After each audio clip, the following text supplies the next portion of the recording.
आचार्य शैलेश तिवारी जी हमारे धर्माचार्य हमारे साथ मौजूद हैं। सर सेशन है, धर्म एक बहुत कड़वा एक विषय हो चुका है। दिग्गज हमारे साथ मौजूद है यहाँ पे, लेकिन धर्म के विषय में जब बात होती है तो भले बहुत सारे लोग कुछ कहना नहीं चाहते हैं, लेकिन बिना भगवान के दर्शन किए वो निकलते नहीं। सर आप आए आज हमारे साथ, गुरुजी बहुत बहुत धन्यवाद आपका। मैं समझ सकता हूं कि खास तौर से क्योंकि अब इस देश में जब से मोदी सरकार आई है तब से लोग धर्म के प्रति जागरूक भी नजर आते हैं और धर्म के प्रति आस्था भी उनकी नजर आती है। और ऐसे मौके पे एक धर्माचार्य हमारे साथ मौजूद हुआ, उसके लिए आपका सर बहुत बहुत धन्यवाद। सर 8 साल बेमिसाल हमने कार्यक्रम का अपना विषय रखा है, क्या मानते हैं और आप धर्म की दृष्टिकोण से 8 साल कैसे मानते हैं मोदी सरकार के? शांताकारं भुजगशयनं पद्मनाभं सुरेशं विश्वाधारं गगन सदृशं मेघवर्णं शुभांगं लक्ष्मीकान्तं कमलनयनं योगिभिर्ध्यानगम्यं वंदे विष्णुं भवहरं सर्वलोकैकनाथं। ब्रिजमान जी बहुत बहुत धन्यवाद आपको और आपके सभी दर्शकों को जो साधना और साधना के पूरे ग्रुप के चैनल को देखते हैं, उन सबको धन्यवाद। एक नई सुबह मैं देखता हूं जब देश में एक ऐसा व्यक्तित्व का प्रधानमंत्री बनते हैं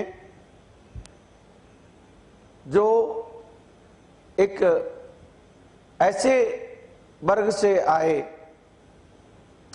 जिनका कोई बड़ा बैकग्राउंड नहीं था। इस देश का यशस्वी प्रधानमंत्री आदरणीय नरेंद्र मोदी जी। मैं एक धर्माचार्य के नाते यह बोलना जरूर चाहूंगा कि एक ऐसे यशस्वी प्रधानमंत्री को इस देश ने प्राप्त किया जो सनातन धर्म की डुगडुगी नगाड़ा, सनातन धर्म का वर्चस्व पूरी दुनिया में दिखाया, जो यूएन में भी जाकर के उन्होंने भगवत गीता का प्रचार प्रसार किया, भगवत गीता को दिया। जब से नरेंद्र मोदी जी आए हैं, मैं सिर्फ धार्मिक ही नहीं बल्कि धार्मिक, सामाजिक, आर्थिक हर तरह के विकास को मैं मानता हूं। अगर हम सामाजिक विकास को देखें तो समाज में जो आज से 10 साल पहले लोग लोटा लेकर के शौचालय के लिए जाते थे, उन्होंने समाज में एक इतना बड़ा वरदान साबित किया। उन्होंने आज तक आजादी के बाद किसी भी देश के प्रधानमंत्री ने यह नहीं सोचा था कि पूरे देश के लोगों को गांव-गांव तक शौचालय देना। तो माननीय नरेंद्र मोदी जी ने इस देश को दिया, शौचालय की व्यवस्था दिया। 8 साल बेमिसाल के तौर पर ही मैं मानता हूं। इसके साथ ही साथ अगर हम जन जागरण की बात करें तो आज हमारे भारतवर्ष में जो हमारे तीर्थ स्थल थे, जहां पर देश का प्रधानमंत्री जाने के लिए सोचा करते थे। मैं किसी धर्म का खिलाफ नहीं करता, मैं किसी धर्म का अपमान नहीं करता, मैं सभी धर्मों का सम्मान करता हूं, लेकिन इतना जरूर बात कहूंगा कि जब प्रधानमंत्री जा करके अजमेर शरीफ में दरगाह पर चादर चढ़ाया करते थे, लेकिन प्रधानमंत्री काशी विश्वनाथ जी में जाकर के दर्शन करने का ना तो उन्हें सौभाग्य प्राप्त होता था, ना उनके अंदर हिम्मत हुआ करती थी। और आज हम गौरव से कह सकते हैं कि देश का कोई भी फिल्म स्टार जो फिल्म बनाता है वह काशी जाकर के मन्नत मांगता है, काशी जाकर के वहां देवी देवताओं के सामने उपासना करता है अपने फिल्म का विशेष रूप से प्रसिद्धि के लिए, फिल्म को सफल होने के लिए। वह इसलिए नहीं जाता है कि उसको पूरी उसमें आस्था है, बल्कि वह इसलिए जाता है कि वह जानता है कि 100 करोड़ से ज्यादा जो सनातनी है वह जागरूक हो गए हैं। यह जो जागरूकता आई है यह सिर्फ और सिर्फ नरेंद्र मोदी जी की सरकार में आई है। आज केदारनाथ का, बाबा केदारनाथ जी का भव्यता देखिए, आज चारों धाम की भव्यता देखिए, काशी विश्वनाथ जी की कॉरिडोर को देखिए। काशी विश्वनाथ जी का कॉरिडोर जो है वह आने वाले 1000 साल के लिए स्वर्णिम युग लिख करके माननीय नरेंद्र मोदी जी ने दिया। इसे हम 8 साल बेमिसाल के रूप में मानते हैं और हम मानते हैं और हम ऐसी प्रार्थना करते हैं कि ऐसा शासक हमारे देश में आने वाले 1000 वर्षों तक हो, क्योंकि यहां तो लोग आकर के जितने भी शासक आए, लोगों ने सनातन धर्म को कहीं ना कहीं मैं कह सकता हूं कि उठाने का काम नहीं किया। आजादी से पहले जितने थे वो सब तो कैसे मंदिरों का मर्दन किया ये पूरी दुनिया जानती है। आजादी के बाद भी दो तरह से इस देश में लोग हैं, नेता हो या अभिनेता हो या कोई भी हो, चाहे वह बड़े अधिवक्ता हो चाहे बड़ा उद्योगपति हो, सबकी बात करता हूं। सब लोग भगवान को मानते हैं लेकिन लोग सामने नहीं दिखा पाते। पैकेट में रखेंगे भगवान का फोटो लेकिन पब्लिक के सामने, मीडिया के सामने या लोगों के बीच नहीं कह सकते। उसके पीछे उनका सेकुलरिज्म है। उन लोग यह न समझ जाए कि यह व्यक्ति कॉम्युनल है। अगर कोई सनातन को मानता है तो इस देश में लोग कॉम्युनल समझते हैं, और कोई व्यक्ति अगर सेकुलरिज्म की बात करता है तो उन्हें नॉर्मल व्यक्ति कहा जाता है। तो मैं मानता हूं कि इस 8 साल की सरकार में जो माननीय नरेंद्र मोदी जी ने दिया, इस देश में सनातन धर्म को शक्ति दिया, बोलने की जागृति दी, आज जिस प्रकार सनातन के पक्ष में लोग बोल रहा है, यह सबसे बड़ी उपलब्धि है। चाहे आप काशी कॉरिडोर को देखें, उज्जैन की कॉरिडोर भी बन रहा है, उसे भी देखेंगे। इसके साथ साथ 12 ज्योतिर्लिंग में सभी जगह पहले से बेहतरी हो रहा है। और सबसे बड़ा मैं मानता हूं इस देश के यशस्वी प्रधानमंत्री का देन क्या है, स्वच्छता। यह सत्य है कि किसी के अंदर आज सामने, किसी के सामने आप कुछ फेंकते हैं तो उसके दिमाग में आता है कि अरे भाई इसको स्वच्छ रखना है, स्वच्छ भारत रखना है। यह जन जागृति बहुत बड़ी जन जागृति है। इसके साथ साथ नरेंद्र मोदी जी की सरकार ने उन बहनों और माताओं की गुलामी के जंजीरों को तोड़ा है, 3 तलाक जैसे कानून दिए हैं। यह भी बहुत बड़ी उपलब्धि है, यह भी बहुत बड़ी उपलब्धि है। इसके साथ साथ मैं 8 साल की बेमिसाल यह भी मानता हूं इस देश में जिस तरह की सनातन की जन जागृति आई है, राम मंदिर की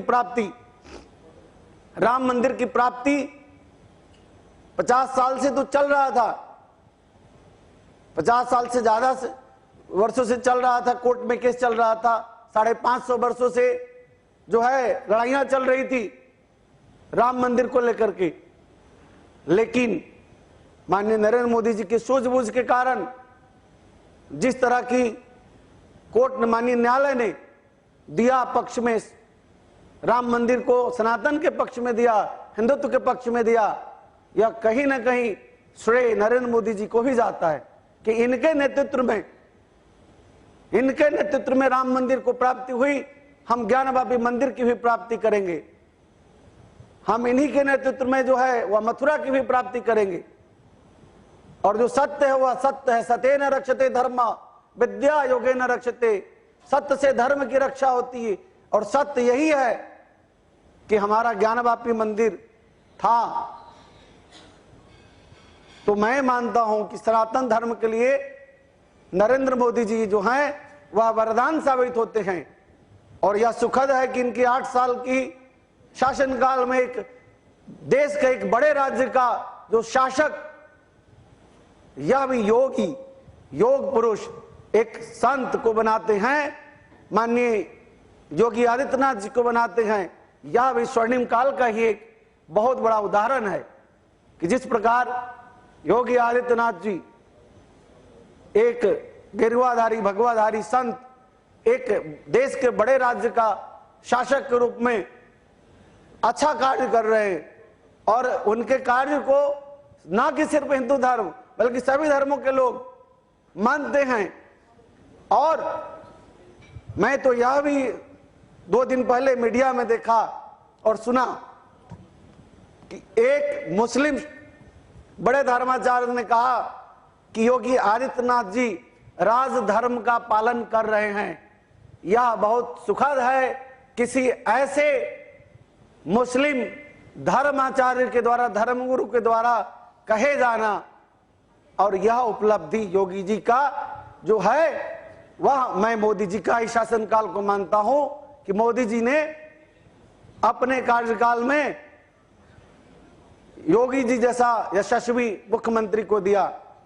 इसके साथ साथ मैं यह भी मानता हूं कि आज के समय में जिस प्रकार सनातन की शक्ति, जन जागृति, हिंदुत्व की जन जागृति हुई है, यह अपने आप में बहुत सुखद है। एक बहुत अच्छी बातें आपने कही आचार्य शैलेश तिवारी जी ने। हमारे साथ कुछ गेस्ट जो अभी जुड़ रहे हैं, मैं उन सबका इंट्रोडक्शन जरूर कराना चाहूंगा। हमारे साथ नोएडा के एडिशनल डीसीपी रणविजय सिंह जी हैं, और क्यों ये इतने खास हैं रणविजय सिंह जी, मैं इसके बारे में विशेष रूप से बताऊंगा। जब कोविड काल में जो इन्होंने एक ऐसा काम किया जो इस वर्दी पे आज भी मुझे लगता है कि बहुत बड़ा काम है, इसलिए तालियों से आप इनका स्वागत करें। एडिशनल डीसीपी हैं रणविजय सिंह जी, बहुत मानवीय काम इन्होंने किया था। जब हम इनको सेशन में बुलाएंगे तब उनसे हम अपने दर्शकों को और पूरे देश को उस बारे में बताएंगे। हमारे साथ एक और वरिष्ठ व्यक्ति हैं, लेकिन उन्होंने अपना नाम यहां पे बना किया था कि आप इंट्रोड्यूस ना कराएं, लेकिन हमको इसलिए जरूरी है क्योंकि देश के लोग देख रहे हैं। सर हमारे साथ विकास प्रीतम जी हैं, पब्लिसिटी कमेटी के चेयरमैन है बीजेपी से। सर आपका बहुत बहुत धन्यवाद, आप हमारे सेशन में जुड़े हैं सर। और आचार्य शैलेश तिवारी जी के कुछ एक पब्लिक सेशन में भी हम जरूर जाना चाहेंगे। नाहर सिंह जी वरिष्ठ अधिवक्ता हैं सर, बैठ के आप बात करें सर। स्वामी जी, बड़े निवेदन के साथ मैं आपसे पूछना चाहता हूं कि अभी आपने कहा सनातन धर्म और अभी अपने सारी चीज का, क्या जितने शंकराचार्य इस देश में हैं या जितने योगाचार्य इस देश में हैं, क्या सनातन धर्म में एक ही ब्राह्मण जाति के होंगे? दूसरे लोगों को नहीं बनाया जा सकता? दूसरे लोग पढ़े लिखे नहीं है? मेरा पहला सवाल आपसे ये है, केवल ब्राह्मण जाति के लोग ही शंकराचार्य होंगे? किसी ठाकुर को नहीं बनाया जा सकता, किसी यादव को नहीं बनाया जा सकता, किसी एससी को नहीं बनाया जा सकता, किसी नाई को, किसी तेली को, किसी धोबी को, किसी को नहीं बनाया जा सकता? क्या ब्राह्मण पेट से शंकराचार्य होकर आता है? पहला सवाल मेरा ये है, इसका आप मुझे बता दें। नहीं, नाहर सिंह जी आपने बहुत अच्छा प्रश्न किया है, और मेरा मानना है कि शंकराचार्य का तो 4 पीठ है और उसको चुनने की एक परिपाटी है और एक जो है गाइडलाइंस है। मेरा मानना है कि आप थोड़ा सा इससे बाहर निकल के देखें। इस देश में एक से बढ़कर एक, अखाड़ों में एक से बढ़कर एक संत हैं और जो अलग अलग जातियों से हैं। और मेरा मानना है कि संत की एक ही जाति होती है, संत को सत्य के मार्ग पर चलने की जाति होती है। सन्यासी एक ही जाति का होता है जो ईश्वर का भजन करता है। सन्यासी, मैंने सवाल सीधा किया है कि कोई शंकराचार्य इस देश में आज तक ब्राह्मण जाति के अलावा क्यों नहीं बनाया गया? मेरा स्पेसिफिक सवाल है, मैं नाम लेकर कहना चाहता हूं। देखिए, जब से सनातन धर्म आप बताते हैं कि बना है, इस देश में ब्राह्मण के अलावा कोई शंकराचार्य नहीं हुआ, क्यों? क्या और जात और किसी बिरादरी में पढ़े लिखे लोग नहीं है? नाहर सिंह जी, क्या और किसी बिरादरी में संस्कृत नहीं पढ़े हैं? आप अपने बच्चे की शादी, अपने बेटे की शादी किससे करवाना चाहेंगे? आप खुद तय कीजिए। मेरे बेटे की शादी दूसरी जाति में है, मेरी बेटी की शादी दूसरी जाति में। नहीं, आप किससे वैदिक मंत्र करवाएंगे? आप अपने घर पर गृह प्रवेश किससे करवाना चाहेंगे? लिखा होगा आप किससे करवाना चाहेंगे? आप ये बताइए। आप ब्राह्मण से इतना नफरत क्यों कर रहे हैं? भगवान राम से इतना नफरत क्यों कर रहे हैं? ब्राह्मण से करवाएंगे या किसी और से करवाएंगे?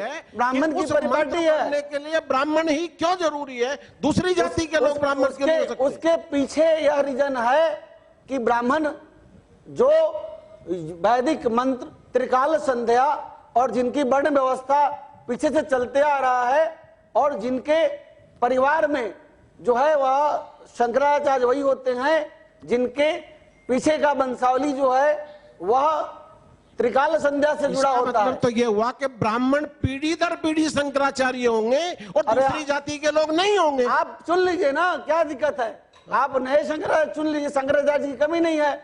आप शंकराचार्य चुनिए, किसी ने कोई मना नहीं किया है। आज तो शंकराचार्य बहुत सारे हैं, महामंडलेश्वर सभी धर्मों के हैं, सभी जातियों के हैं और कोई किसी से पूछता नहीं।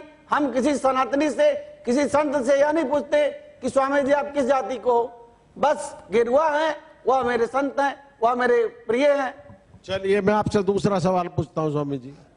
अभी आपने 8 साल के लिए 8 साल बेमिसाल में माननीय मुख्यमंत्री जी के बारे में कहा।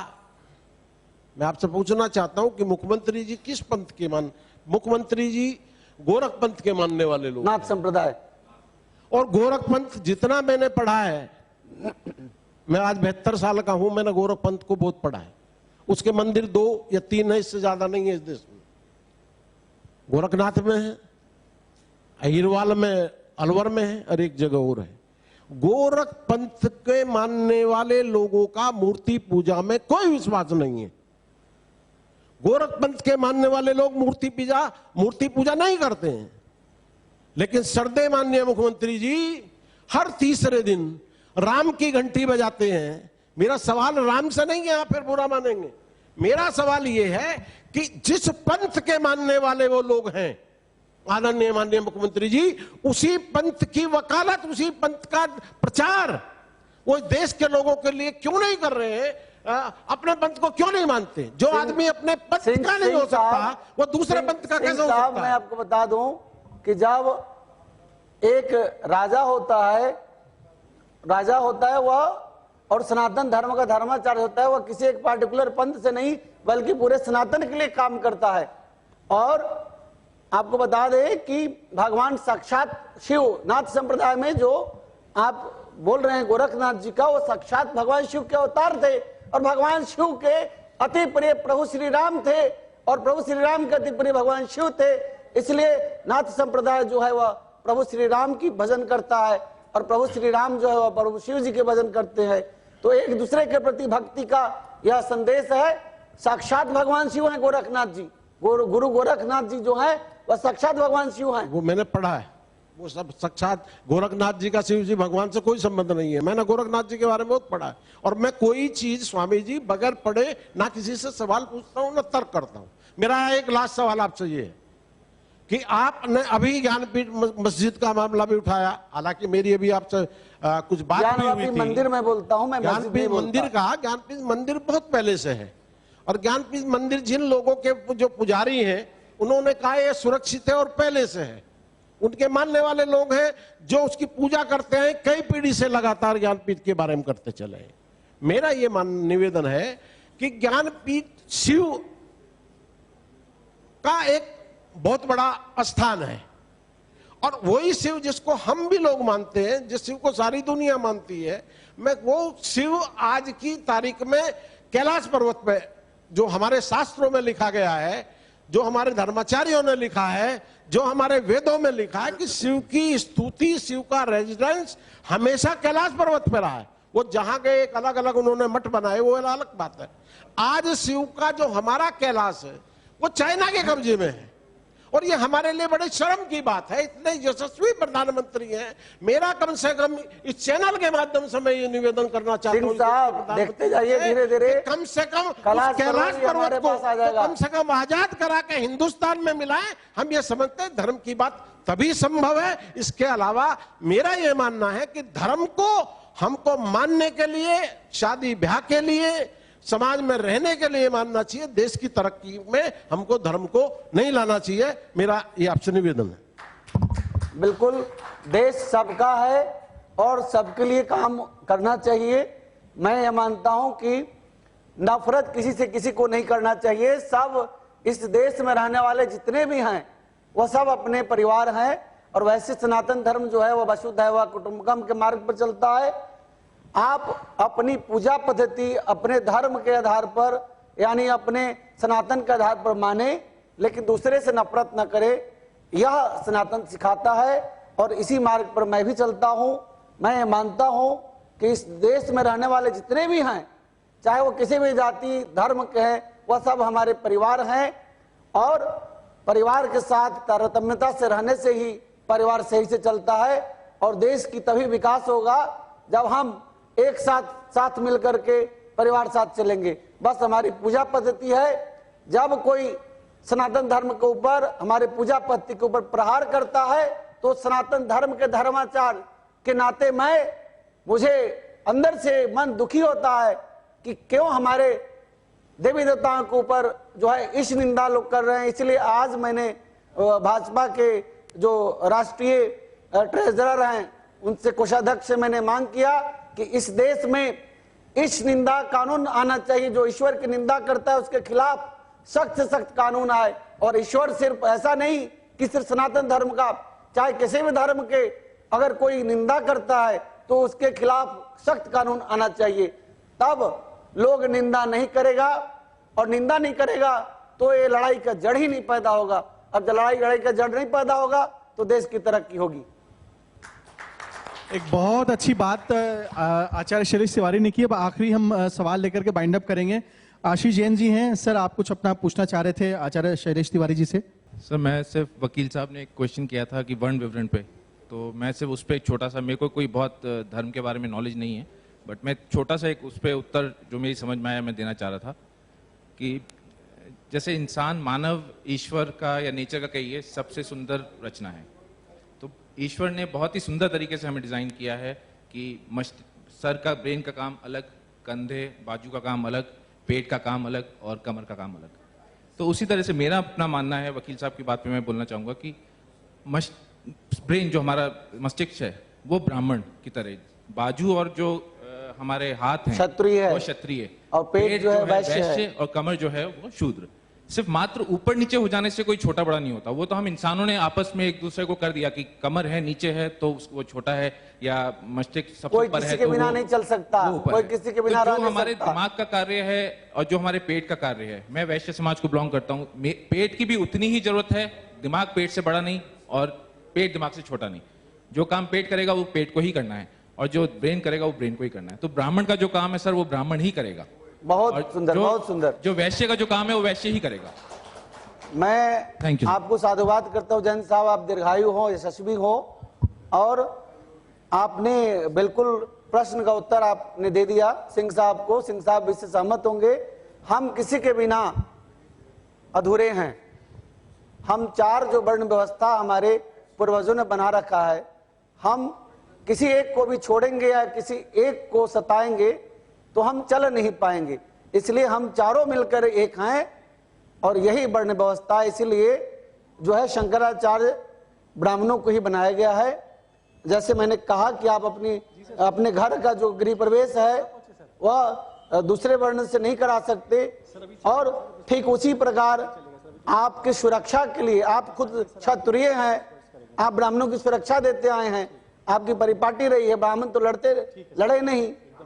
मैं उस व्यक्ति को ब्राह्मण नहीं मानता जो मांस मदिरा का भक्षण करता हो।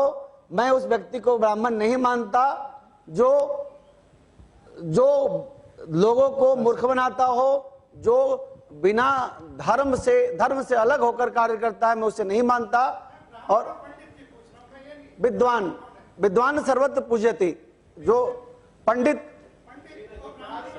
जो पढ़ा लिखा है, वर्ण व्यवस्था तो शुरू से वही से ही थी। जो ज्ञानी थे, जिसके अंदर विद्या थी, है ना, वो ब्राह्मण थे। एक ही है, दोनों एक ही है। मैं सर यहाँ पे एक मिनट ले इस बात युद्ध को मैं 1 मिनट में सर यहाँ रोकना चाहता हूँ। हमारे बीच हमारे साथ एसपी सिंह बघेल जी मौजूद हैं, वो भी आ चुके हैं। मैं चाहता हूँ एक बार तालियों से उनका स्वागत करें। एसपी सिंह बघेल जी हैं, केंद्रीय कानून राज्य मंत्री हैं। हुजूर आते आते बहुत देर कर दी, लेकिन इन्होंने अपने समय के साथ पूरा काम किया है, ये लेट नहीं हुए हैं। सेशन हमारा जरूर लेट हुआ है। सर आपका बहुत बहुत धन्यवाद, आप साधना के इस कॉन्क्लेव में आज पहुंचे हैं। और हम बस ये आखिरी सेशन पे हम इनको बाइंड अप करेंगे। महाराज जी से किसी एक का सवाल और था शायद मेरे हिसाब से, धर्माचार्य श्री शैलेश तिवारी जी से सवाल अपना कोई लेना चाहें। पारस जी, आप यहाँ रियल एस्टेट की बात करते हैं, लेकिन रियल एस्टेट में मैंने देखा बिना नारियल फोड़े तो कोई काम होता नहीं है, तो आप इनको मानते हैं कि ये कहीं ना कहीं विकास के लिए धर्माचार्य जरूरी है आज देश में? डेफिनेटली ऐसा है। दूसरा, अगर हम बात करें धर्म की, तो आज जो कार्य धर्म के तरफ करा जा रहा है इस सरकार में, उससे रियल एस्टेट पे भी बहुत फर्क पड़ रहा है। अगर मैं एक छोटा सा एग्जांपल दूं, जो मैं अभी सेशन में और कुछ आपको बताऊंगा, शायद आपको ये जान के खुशी होगी, जम्मू कश्मीर को एक सेंटिमेंट धर्म से भी जोड़ के वापस लाया गया आर्टिकल 370 से।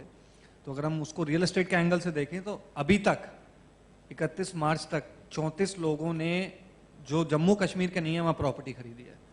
तो डेफिनेटली धर्म और रियल एस्टेट भी आपस में जुड़ा हुआ है। टूरिज्म अगर आप देखें तो आज चार धाम यात्रा एक बहुत ऐसा टूर है जो लोग बाहर से आके करते हैं, उससे इकोनॉमी भी जनरेट होती है, उससे टूरिज्म जनरेट होता है, टूरिज्म से रियल एस्टेट जनरेट होता है क्योंकि वहाँ होटल्स चाहिए, यू नो। तो ऑब्वियसली धर्म अपने आप में रियल एस्टेट से जुड़ा हुआ है। तो एक बड़ी बात आप मानते हैं आचार्य शैलेश जी, आपने सभी प्रश्नों का बहुत अच्छे से जवाब दिया और 8 साल बेमिसाल क्यों हैं वो भी आपने बताया खास तौर से। और मैं अपने दर्शकों से बताना चाहता हूं कि साधना प्लस न्यूज पे आप इस प्रोग्राम को लाइव देख सकते हैं और साधना धार्मिक और ईश्वर टीवी पे इसका विशेष कवरेज हो रहा है। शैलेश जी आपका बहुत बहुत धन्यवाद, आप हमारे कार्यक्रम में आए। और अब मैं अपने अगले गेस्ट हमारे कानून राज्य मंत्री श्री एसपी सिंह बघेल जी को मंच पे बुलाना चाहूंगा और अपनी टीम से आग्रह करूंगा कि कृपया एसपी सिंह बघेल जी को हम लोग लेकर के आए। सुशील जी आप सब राजमोहन जी, और जी चलते चलते मैं सिर्फ इतना ही कहना चाहूंगा कि जो हमारे देश के प्रधानमंत्री हैं सर, इनके ऊपर ईश्वर की विशेष अनुकंपा है और इस देश का सौभाग्य है कि इस देश का एक ऐसा शासक मिला है जो एक संत भी है और एक शासक भी है। और मैं चाहूंगा कि नरेंद्र मोदी जी की लंबी आयु हो, स्वस्थ रहें और इस देश को पहली पंक्ति की पहले श्रेणी में खड़ा करें, ऐसी मेरी कामना है। और सनातन के लिए इन्होंने बहुत कार्य किया है, मैं उनकी दीर्घायु के लिए कामना करता हूं। और आज एक सुखद बात यह भी है कि नरेंद्र मोदी जी जो 8 साल बेमिसाल है उसमें यह भी ऐड होगा कि कैसे महिलाओं के लिए और आदिवासी समाज के लिए उन्होंने काम किया। जो देश की राष्ट्रपति द्रौपदी मुर्मू जी को उन्होंने चुना है और द्रौपदी मुर्मू जी अगली राष्ट्रपति होंगी इस देश का। महिला का सम्मान, आदिवासी समाज का सम्मान जो 70 साल से किसी ने नहीं किया, वह नरेंद्र मोदी जी ने किया। यह भी एक 8 साल में बेमिसाल उदाहरण पेश किया जाता है मोदी जी के द्वारा। बहुत बहुत धन्यवाद आचार्य शैलेश तिवारी जी, आप हमारे कार्यक्रम में आए।